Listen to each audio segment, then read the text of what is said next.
Sa CCTV, makikitang bumabaybay ang elf truck na ito sa barangay San Mateo, Alyosan, Cotabato, pasado alas 3 ng hapon nitong Sabado de Gloria.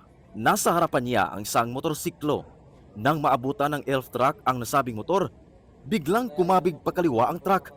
Dahilan para bumangga ito sa Center Island at rumampa papunta sa kabilang lane. Natumba ang truck at bumangga sa kasalubong na multicab. Ang 29 na tao ang sakay ng truck nito na naiwang nakahandusay sa highway.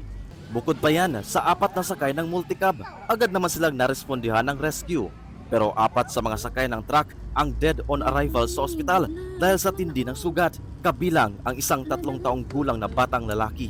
Ayon sa Cotabato Police, papunta dapat ang mga sakay ng elf truck sa Cruciong Beach sa Maguindanao del Norte para ipagdiwang ang college graduation ng kaanak nang mangyari ang disgrasya. Kwento umano ng driver ng elf truck, iniwasan nito ang motorsiklo sa unahan para hindi mabangga pero nadisgrasya pa rin nang pumasok sa ibang lane. Patuloy pa ang investigasyon ng otoridad sa insidente. Kinukunan pa ng pahayag ang mga biktima, kabilang na ang pamilya ng mga namatay na biktima, maging ng driver ng elf truck.